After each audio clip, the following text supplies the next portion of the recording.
నేరస్తులు రాజకీయ ముసుగులో ఉంటే ప్రజాస్వామ్యానికి పెనుముప్పు అని సీఎం చంద్రబాబు అభిప్రాయపడ్డారు. రాష్ట్రంలో గత 5 ఏళ్లు ప్రజాస్వామ్యాన్ని కూనీ చేసిన వారు ఇప్పుడు కొత్త దారులు వెతుక్కుంటున్నారని అన్నారు. ఇక అబద్ధాన్ని పదే పదే చెప్పి నిజమని నమ్మించాలన్నది వారి తాపత్రయమని మండిపడ్డారు. స్వార్థ ప్రయోజనాల కోసం ఎంతటి వారినైనా ముంచేందుకు వారు వెనుకాడరని స్పష్టం చేశారు.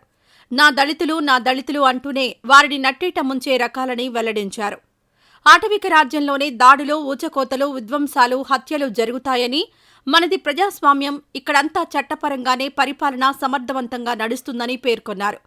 విజయవాడ కేంద్ర కార్యాలయం ఎన్టీఆర్ భవన్లో అందుబాటులో ఉన్న నేతలతో సీఎం చంద్రబాబు సమీక్ష నిర్వహించారు. ఎమ్మెల్సీ ఎన్నికలు, కార్యకర్తల సంక్షేమంపై ప్రధానంగా చర్చించారు.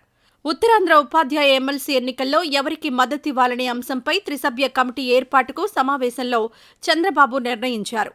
MP Bharat, MLC Vepada Chiranjeevi Rao, AS రామకృష్ణలతో కమిటీ ఏర్పాటు చేయనున్నారు. ఉమ్మడి ఉభయ గోదావరి, కృష్ణా, గుంటూరు జిల్లాల పట్టభద్రుల ఎమ్మెల్సీ ఎన్నికల్ని సీరియస్గా తీసుకుని పనిచేయాలని చంద్రబాబు స్పష్టం చేశారు. భారీ మెజారిటీతో ఆలపాటి రాజా, పేరాబత్తుల రాజశేఖర్లను గెలిపించాలని తెలిపారు. ఈ భేటీలో నిమ్మల రామానాయుడు, పల్లా శ్రీనివాసరావు, ఎమ్మెల్సీ అశోక్ బాబు, చింతమనేని ప్రభాకర్, జవహర్ తదితరులు పాల్గొన్నారు. ఈ వీడియో నచ్చితే లైక్ చేయండి. అలాగే మా ఛానల్ని ఫస్ట్ టైం కనుక చూస్తున్నట్టయితే ఇప్పుడే సబ్స్క్రైబ్ చేసుకుని పక్కనే ఉన్న గంట సింబల్ని యాక్టివేట్ చేసుకోండి. అప్పుడే మేము పెట్టే ప్రతి వీడియో మీకు నోటిఫికేషన్గా వస్తుంది. అలాగే ఈ వీడియో పూర్తిగా చూసినందుకు ధన్యవాదాలు.